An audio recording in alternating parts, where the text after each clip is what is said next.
E aí, pessoal, chegando com mais resenha de HQ, Daniel aqui falando, já pedindo para você no começo aquele like esperto, não deixa para o final senão você esquece.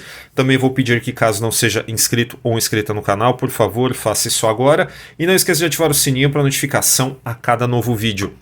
Hoje eu tenho orgulhosamente aqui em mãos mais um volume bacaníssimo do Comic Zone, o começo do fim, mas que também é o fim do começo. Vocês já entenderão isso. Caso não conheçam ainda o trabalho de Marc-Antoine Mathieu, na verdade, esse é o terceiro volume da série Prisioneiro dos Sonhos, e nós temos dois vídeos aqui no canal sobre esses dois volumes, um aqui na playlist de resenhas, tá? Então você pode procurar lá. Tem também o Formiga na Tela, em que eu e o Gustavo a gente comenta a genialidade e o brilhantismo aqui do autor nesses trabalhos aqui. Então dá uma olhada pelo menos na resenha dos outros dois volumes e aí você volta aqui, porque fará muito mais sentido no caso.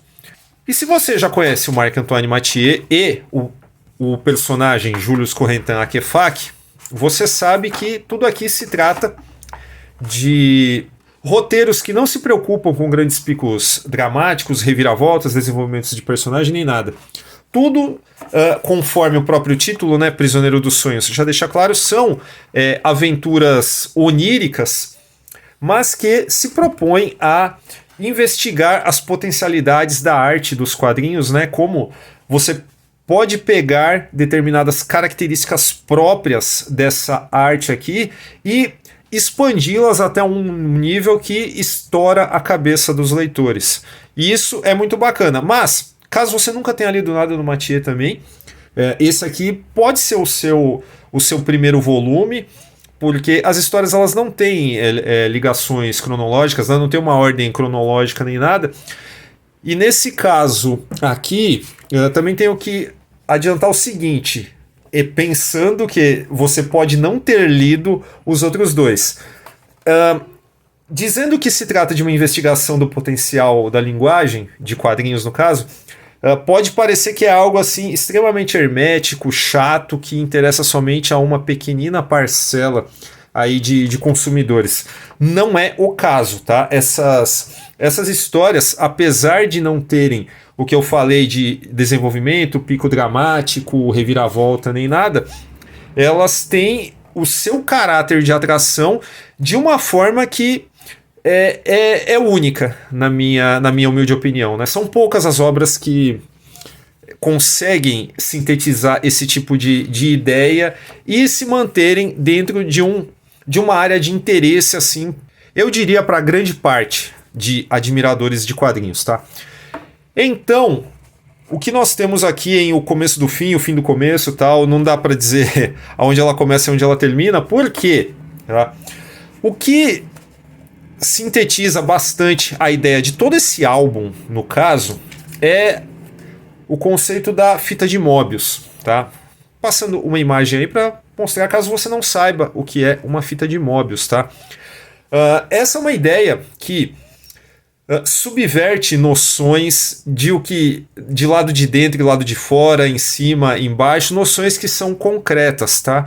E você também, se você quiser pesquisar a respeito da fita de Mobius, é só jogar no Google aí, você vai encontrar assim, grandes artigos sobre esse conceito, mas você pode também fazer uma fita de Mobius você mesmo aí, você mesma na sua casa, pegando uma tira de papel e na hora de fazer um círculo, na verdade, ao invés de você fazer um círculo perfeito, você inverte uma das pontas e emenda. E aí você tem exatamente o que é mostrado na imagem que passou aqui agora há pouco. Então, o que é isso? É algo que sintetiza, né, uma ideia de infinito, também de movimento contínuo, mas também, conforme eu já disse, bagunça essas noções concretas de dentro e fora, e em cima e embaixo, porque você pode começar na parte de dentro, percorrer toda a extensão de uma fita de Mobius, e você sai de dentro para fora, de fora para dentro, de cima para baixo e tal, mais ou menos como o artista Escher, né, já tornou mais ou menos célebre, né, essa questão da arquitetura impossível. E o que o Mathieu faz aqui é justamente trazer essa ideia da fita de Mobius, que inclusive, e das pinturas do Escher e tudo mais, Isso até é citado, né? Fita de Mobius é citada aqui, justamente nesse trecho aqui da HQ. E colocar isso em prática dentro de uma narrativa de HQ. Então, como é que isso funciona? Bom, já deixei claro, né, que se trata de um sonho mesmo, isso aí desde sempre a gente já sabe, então não tem um problema com isso. E falar de particularidades também, o que acontece com o personagem quando sai de casa até chegar em determinado... sair do ponto A e ir até o ponto B também não vale a pena falar, vale mais a pena falar desses conceitos mesmo de... não sei se caberia não sei se caberia a palavra, mas de infinitude, né? Pegar uma HQ, uma narrativa que ela segue contínua e você para ela, assim, você terminou uma, foi para outra, e depois você terminou a outra, a história vai continuar do mesmo jeito do outro lado e tal. Ela não para, né? Você sente a questão do movimento terminando uma e indo para outra. Você terminou a outra, você sente o impulso de voltar para a primeira que você leu, e assim sucessivamente. E nesse sentido, tá? O que você tem é o personagem do ponto A até o ponto B, chegando até... As páginas que eu vou mostrar também não são spoiler. Vai chegar nesse ponto, a exata metade aqui do álbum, e aqui as coisas viram, né? Que aqui você vai para esse lado, né? Era o começo do fim daquele lado, agora é o fim do começo. E você tem situações invertidas, né? Até chegar naquele mesmo ponto, né? O personagem, inclusive, retratado de forma negativa, também no caso. E toda essa piração bacana aqui do Mathieu, que quem leu os outros dois álbuns já está preparado ou preparada.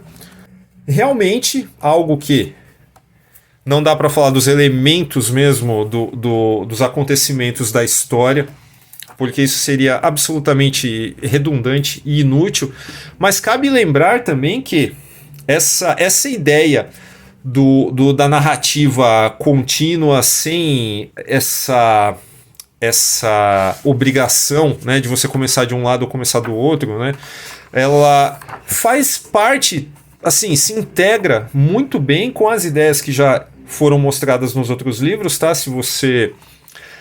eu diria que se você já tem esse conhecimento da obra do cara, obviamente que, em comparação com os outros dois álbuns, talvez aqui não haja tanta surpresa, e um pouco daquele impacto, para quem não conhecia aqui, veio dos outros álbuns, né?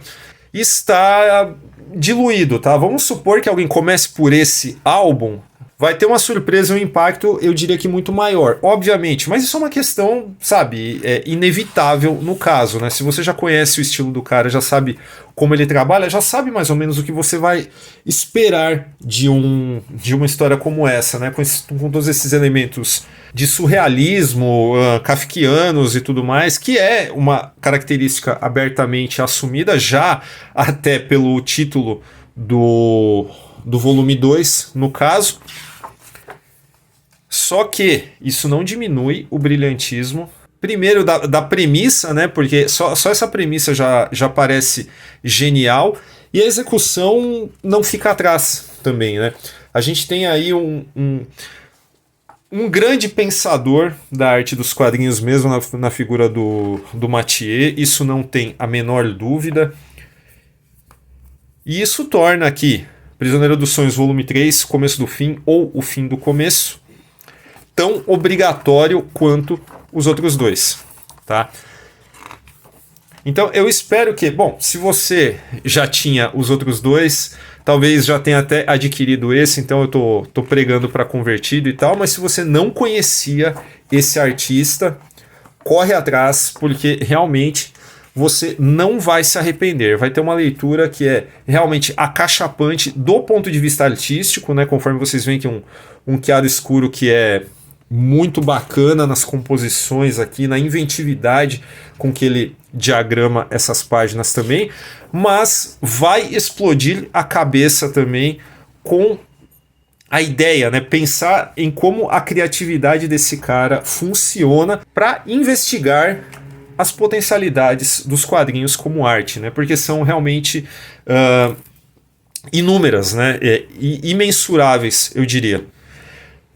Nesse ponto, então, não preciso dizer que Prisioneiro dos Sonhos Volume 3, O Começo do Fim, é recomendadíssimo, seja o seu primeiro métier, seja o terceiro, tanto faz, vai atrás mesmo, não perca, não espere esgotar essas edições maravilhosas do Comic Zone.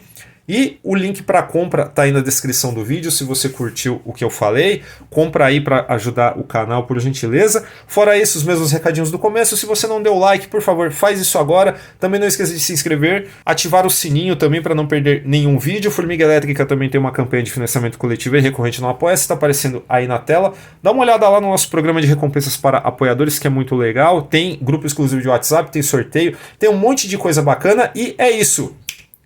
Boa leitura.